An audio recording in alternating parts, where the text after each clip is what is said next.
So, hello students, welcome to SP Smart Hybrid Model Schooling System। बेटा आज की video lecture में हम लोगों ने आपके मॉक टेस्ट 9 का बॉटनी के सेक्शन ए का डिस्कशन करना है। चलो स्टार्ट। तो बेटा बॉटनी के सेक्शन ए का अगर हम फर्स्ट क्वेश्चन देखें, defining feature represent in all living beings are, तो हमें पता है बच्चे कि डिफाइनिंग फीचर वो फीचर्स होते हैं बच्चे जो एक किसी भी ऑर्गेनिज्म को, जो लिविंग ऑर्गेनिज्म है, उन्हें डिफाइन करते हैं, है ना। तो हमें पता है कि जो डिफाइनिंग फीचर की बात करें तो metabolism, consciousness,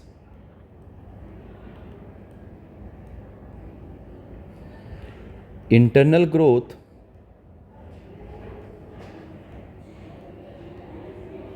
and cellular organisation ये चार जो हैं बच्चे हमारे पास, they are the defining features of living organism. ठीक है बेटा। तो अगर फर्स्ट ऑप्शन की बात करें ग्रोथ एंड रिप्रोडक्शन, तो ग्रोथ बच्चे जो है, ग्रोथ एक्सटर्नल भी हो सकता है, नॉन लिविंग के अंदर भी ग्रोथ हो जाती है, और रिप्रोडक्शन के अंदर कुछ ऑर्गेनिज्म ऐसे होते हैं जो स्टेराइल होते हैं, तो ये रिप्रेजेंट नहीं करेगा। सेकेंड देखिए metabolism and internal growth. Yes, अगर ग्रोथ अगर इंटरनली हो रही है तो that means it is a defining feature of the living organism. Reproduction की बात करें, रिप्रोडक्शन नहीं है, कॉन्शियसनेस है ना, इंटरनल ग्रोथ भी है। सेल डिवीजन और रिप्रोडक्शन की बात करें तो बच्चे रिप्रोडक्शन सेल डिवीजन सब में होगा, सेलुलर ऑर्गेनाइजेशन सबके अंदर होना है, लेकिन रिप्रोडक्शन जो है स्टेराइल ऑर्गेनिजम्स भी लिविंग ऑर्गेनिज्म होते हैं, है ना। तो इसमें आपका correct option is option 2 is the right answer.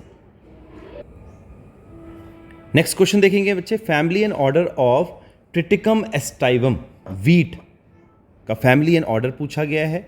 तो बच्चे अगर वीट की बात करें तो आपकी एनसीईआरटी क्या कहती है कि जो पोएसी होगा ये इसकी फैमिली होगी, एंड पोएल्स जो होगा बच्चे वो उसका ऑर्डर होगा। ठीक है, तो यहाँ पे आपका करेक्ट ऑप्शन जो आ जाएगा option 2 is the right answer, right. क्योंकि यहाँ पे अगर हम देखें, पोएसी यहाँ पे फैमिली है, लेकिन मोनोकॉटिलिडोनी जो है ये बच्चे इसका क्लास है, तो ये गलत हो जाएगा।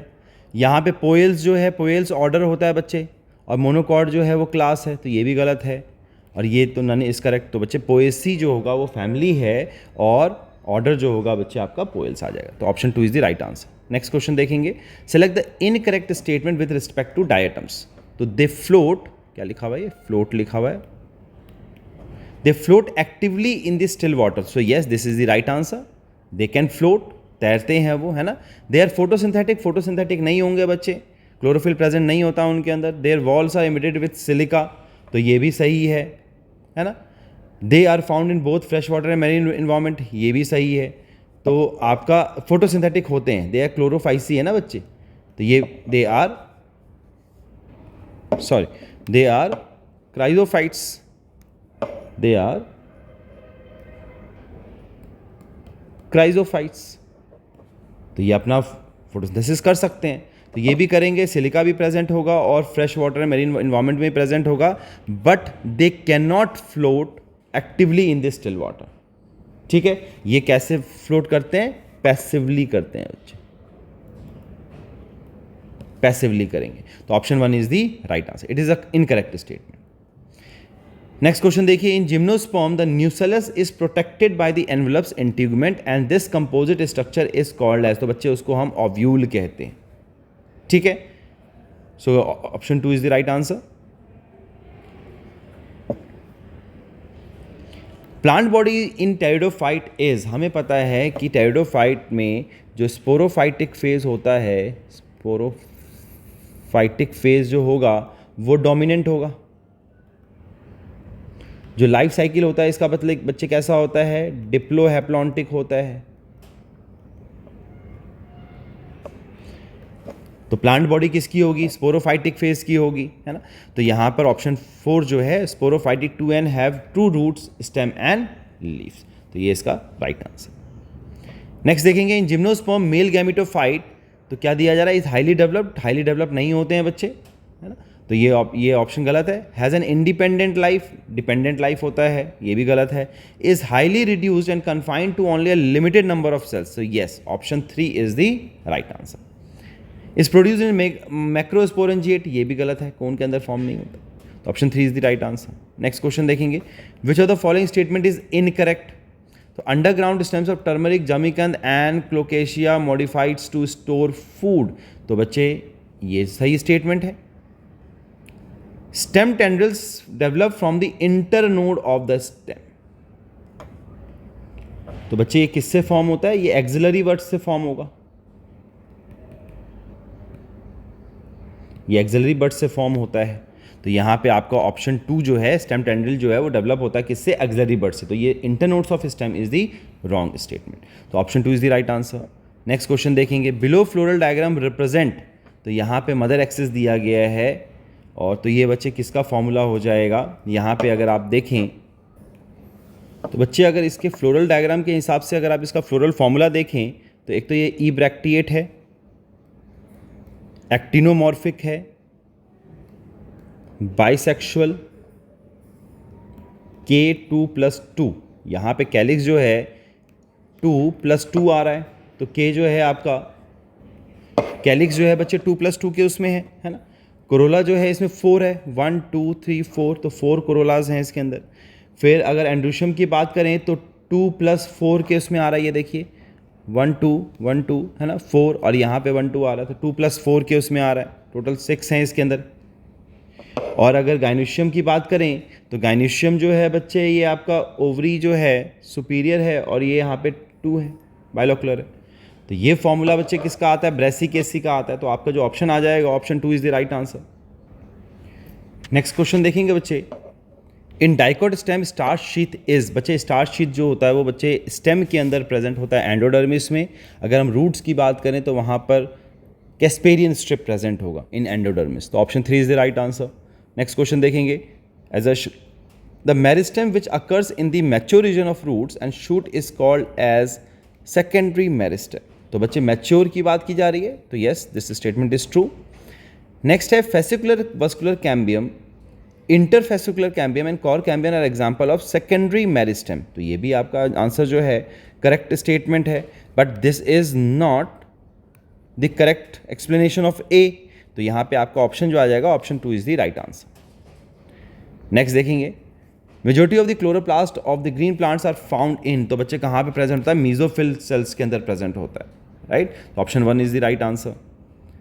नेक्स्ट स्टेटमेंट है, read the following statement and select the correct option.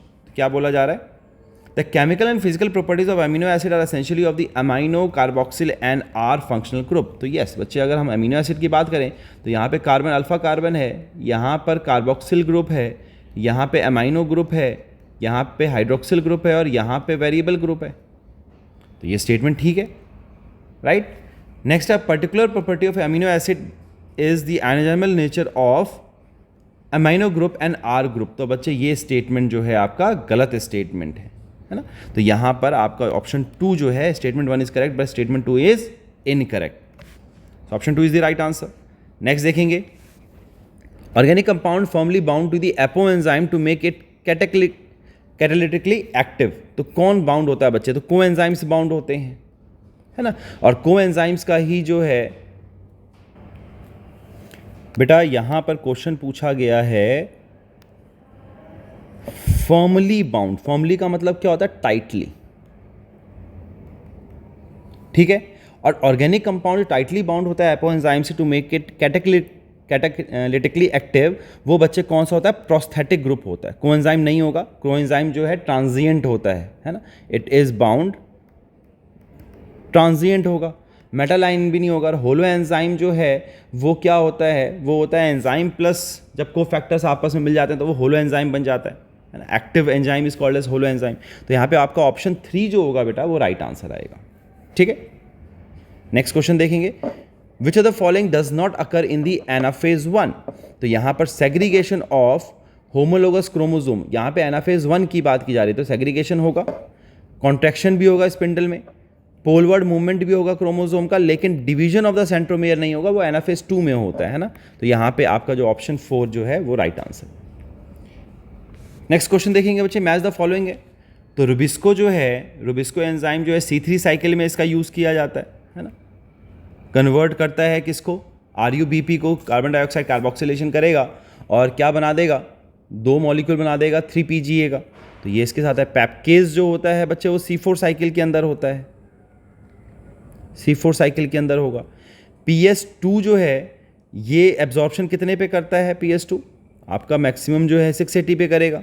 Carotenoids जो हैं ये एक्सेसरी पिगमेंट्स हैं, और PS1 जो है वो एब्जॉर्प्शन करता है आपका 700 नैनोमीटर पे। तो ये इसके अकॉर्डिंगली आपका option 4 is the right answer. Next question देखेंगे, hydrogen donor in the purple sulphur bacteria, तो सल्फाइड होता है बच्चे, तो यहाँ पे H2S is the right answer. Next देखेंगे, which statement is wrong for Krebs cycle, wrong statement पूछा गया है। There is one point in the cycle where FAD is reduce to FADS2, ये सही स्टेटमेंट है। जब क्या होगा, सक्सीनेट जो है फ्यूमरेट में कन्वर्ट होगा। नेक्स्ट है, during conversion of succinyl coenzyme to succinic acid a molecule of GTP synthesize, ये भी ठीक है। It is a substrate level phosphorylation, substrate level phosphorylation है ये, है ना, ये भी स्टेटमेंट ठीक है। The cycle start with condensation of acetyl group with pyruvic acid to yield citric acid, बच्चे पायरुविक एसिड के साथ नहीं करता है, किसके साथ करता है, ऑक्सैलो एसिटिक एसिड के साथ, एक्सैलो एसिटेट के साथ, ठीक है। तो ये स्टेटमेंट जो है ये रॉन्ग स्टेटमेंट है इसके लिए, ठीक। Then the next question is, in electron transport system ubiquinone is reduced by, ubiquinone बच्चे कहाँ पे reduce होता है, तो complex 1 and complex 2 both, दोनों में ही होगा, दोनों ही जब ट्रांसपोर्ट करना है, दोनों ने कहाँ पर, दोनों ने जब अपने इलेक्ट्रॉन को कॉम्प्लेक्स 3 के पास देना है तो वहाँ पर जो है यूबिक्विनोन रिड्यूस हो जाएगा, है ना। तो यहाँ पे option 4 is the right answer. Next है, select the incorrect pair, indole compounds NaA, ठीक है। एडेनाइन डेरिवेटिव साइटोकाइनिन, ये भी ठीक है। कैरोटिनॉइड डेरिवेटिव दिया गया है बच्चे ethylene, so this one is the wrong statement, ठीक है। टर्पिन्स में जिब्रेलिक एसिड दिया गया, ये भी ठीक है, तो option 3 is the right answer. Next है, the plant part which consist of 2 generation 1 with in the anther, तो क्या है, pollen grain inside the anther, ये ठीक स्टेटमेंट है। Germinated pollen grain with 2 male gametes, बच्चे ये रॉन्ग स्टेटमेंट है, ये जर्मिनेटेड नहीं है ना बच्चे, pollen grain with 2 male gametes, तो यहाँ पे हमें 2 जनरेशंस की बात करनी है। तो सीड इनसाइड द फ्रूट, ये भी नहीं है। Embryo sac inside the ovule, ये भी ठीक स्टेटमेंट है ना। तो यहाँ पे हमें 2 जनरेशन की बात करनी है, विद इन द अदर की बात करनी है, तो यहाँ पे ऑप्शन 1 and 4 जो होगा बेटा वो ठीक हो जाएगा। नेक्स्ट देखेंगे, मैच द फॉलोइंग दिया गया है, तो इनमें से कौन सा जो है, कुछ पार्ट्स दिए गए हैं और उनका एग्जाम्पल दिया गया है। तो ओवरी जो होगा बच्चे, ओवरी जो है वो फ्रूट है, ओवरी जो है वो फ्रूट है, ठीक है। फिर अगर हम बात करें ओव्यूल की बात करें, तो ओव्यूल से जो है बच्चा हमारा सीड बनता है, तो यहाँ पर जो है ओव्यूल जो है वो सीड बनाता है, ठीक है, मैच्योर होके। वॉल ऑफ ओवरी की अगर हम बात करें, तो वॉल ऑफ ओवरी पेरिकार्प है, कवरिंग को हम पेरिकार्प कहते हैं। फ्लैशी फ्रूट की अगर हम बात करें, तो इसमें से फ्लैशी फ्रूट कौन सा होगा, तो गुआवा, ऑरेंज एंड मैंगो हम खाते हैं फ्रूट्स की तरह, है ना। और ड्राई फ्रूट्स में बात करें, तो ग्राउंड नट्स, मस्टर्ड जो है वो ड्राई फ्रूट में आ जाता है, तो इसके अकॉर्डिंगली आपका option 1 is the right answer. Next देखेंगे, identify the wrong statement with reference to the gene I that controls IBO blood group, तो क्या होता है बच्चे, हमारे पास 3 तरह के होते हैं, IA, IB एंड I, ठीक है। These both are dominant over I, right. तो यहाँ पे a person will have only 2 of the 3 alleles, ये स्टेटमेंट ठीक है। When IA and IB are present together they express same type, से same time नहीं होगा बच्चे, को डोमिनेंस होगा इसके अंदर, दोनों अपने आप को एक्सप्रेस करेंगे, right. So option 2 is the right answer. Allele does not produce any sugar, yes, नहीं करता है ये sugar. The gene I has 3 alleles, yes, IA, IB and I, तो ये स्टेटमेंट भी ठीक है। हमारा रॉन्ग स्टेटमेंट क्या है, option 2 is the right answer. Next question देखेंगे बेटा, among the following genetic disorder identify which are Mendelian disorder, तो सिकल्स एनीमिया जो है थैलेसीमिया भी है, हीमोफीलिया भी है, फिनाइलकीटोन्यूरिया भी है। डाउन सिंड्रोम जो है बच्चे क्रोमोजोमल डिसऑर्डर है, क्रोमोजोमल डिसऑर्डर है। और मलेरिया जो होता है बच्चे प्लाज्मोडियम से होता है, पैथोजन से होता है, तो ये भी गलत है, ये भी गलत है, तो 4 सही है इसमें, तो option 3 is the right answer. Next देखेंगे the fact that purine always paired base through hydrogen bond with pyrimidine base leads to in the double helix, DNA double helix. तो कैसे करता है बच्चे? So uniform with throughout the, एक जैसा with रहेगा बच्चे, है ना, एक जैसा जो है उसके बीच में डिस्टेंस रहेगा। बेटा अगर हम इसके डिस्टेंस की बात करें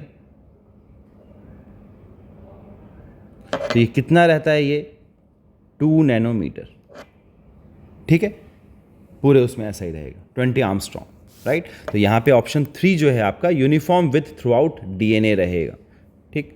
नेक्स्ट क्वेश्चन है exact number of nucleotides contain in human genome revealed by human genome project are. तो बच्चे ये कितना था? 3164.7 million base pair. So option 1 is the right answer. Which of the following is not a stop codon? Stop codon कौन सा होता है बच्चे? UAA, UGA, UAG। तो ये भी होगा, ये भी होगा, ये भी होगा। तो UAC is not a stop codon, right. So option 2 is the right answer. Next है sacred groups are specially useful in, बच्चे कंजर्वेशन के लिए हेल्प किया जाता है ना, रेयर एंड थ्रेटेंड स्पीशीज को कंजर्व करने के लिए हम सेक्रेड ग्रुप्स लाते हैं। तो यहाँ पे option 4 is the right answer. Jaintia hills है ना, तो ये सब खासी हिल्स है, ये सब जो है एग्जाम्पल्स हैं इसके सेक्रेड फॉरेस्ट के। Which of the following is essential for replication within the host cell? तो बच्चे ओरी साइट, हमें ऑरिजिन ऑफ रेप्लिकेशन चाहिए, हमें origin of replication ori site चाहिए। तो option 4 is the right answer. Next है which of the following palindromic sequence is recognised by EcoR1? तो EcoR1 का बच्चे जो सीक्वेंस होता है वो होता है GAATTC। तो this is the right answer for EcoR1, है ना। और ये किस तरीके का एंड करेगा? स्टिकी एंड कट करेगा, राइट। इस तरीके से कट किया जाता है, इस तरीके से कट होगा, ठीक है बेटा। तो option 1 is the right answer. Next देखिए if positive sign is assigned to the beneficial interaction and negative sign to the harmful interaction then the population interaction represented by positive and negative refers to. तो mutualism में बच्चा positive positive होता है, commensalism में positive और neutral होगा, amensalism में negative and neutral होगा, पैरासिटिज्म में बच्चे पॉजिटिव नेगेटिव होगा। So option 4 is the right answer. Next question देखिए Gause law is true only when? तो गॉस लॉ जो है कंपटीशन में बताता है एक्सक्लूसिव, क्या बता रहा है ये? Competitive exclusion principle. क्या बोलता है ये? कि अगर दो स्पीशीज अगर साथ में सर्वाइव कर रही हैं तो जो सुपीरियर होगा बच्चे वो आगे जाके सर्वाइव करेगा, जो इन्फीरियर होगा वो आगे चल के एलिमिनेट हो जाएगा, ठीक। तो ये कब होता है बच्चे? जब रिसोर्सेज जो लिमिटेड हो तो आपस में compete करेंगे क्योंकि कंपटीशन है। तो option 1 is the right answer. Next देखिए identify the incorrect statement from the following. तो pyramid of biomass in sea generally inverted as the biomass of fish far exceed that of phytoplankton. This is true. Pond is the example of inverted pyramid of biomass. Pyramid of energy is mostly upright but sometimes it may be inverted. बच्चे it can never be inverted. क्यों? क्योंकि जो है energy flow जो होगा is unidirectional. So option 2 is the right answer, ठीक है। It is incorrect statement. Next question देखेंगे select the correct match with respect to decomposition. तो पहला स्टेटमेंट दे रहा है fragmentation done by detritivores. Yes, detritivores ही फ्रेगमेंटेशन करते हैं। नेक्स्ट देखिए leaching only water soluble organic nutrients go down into the soil horizon. बच्चे ये गलत है, सिर्फ वाटर सॉल्युबल नहीं जाएंगे, जितने भी होंगे न्यूट्रिएंट्स वो नीचे चला जाता है सॉइल में। Catabolism breakdown of detritus into smaller organic substances bye earthworm, ये भी गलत है, ये दिस इज फ्रेगमेंटेशन। एमिलाइजेशन जो है फॉर्मेशन ऑफ ह्यूमस वो ह्यूमिफिकेशन है बच्चे, ये भी गलत है। तो option 1 is the right answer. Next question है tree, birds and parasite. So this is the pyramid of biomass of above given food chain is, बच्चे ये अपराइट होगा, है ना। यहाँ पे ये ट्री बनाएगा, यहाँ पे बेटा जो है इसके ऊपर जो है बर्ड्स होगा और इसके ऊपर जो है पैरासाइट। तो this is tree, this is bird, this is parasite. So ये बच्चे कैसा है? अपराइट है। Option 3 is the right answer. Next question देखेंगे which of the following is correct match with respect to the biodiversity rich region. तो यहाँ पे बच्चे अगर आप एनसीईआरटी के अकॉर्डिंग देखो तो नेशनल पार्क कितने हैं बच्चे, 90 हैं, है ना। वाइल्ड लाइफ सेंचुरी जो है 448 है, तो this statement is the right statement, है ना। बायोस्फीयर रिजर्व की बात करो तो बायोस्फीयर रिजर्व जो है इंडिया में 14 है, ठीक है बेटा। तो यहाँ पे आपका राइट आंसर क्या आ जाएगा, ऑप्शन 2 जो होगा बेटा राइट आंसर आ जाएगा, ठीक है। So option 2 is the right answer. So बेटा this is all about the solution of the questions from the section A of botany. I hope बेटा आप लोगों को ये solution जो है अच्छे से clear हो गया होगा. So God bless you everyone. Take care. Thank you.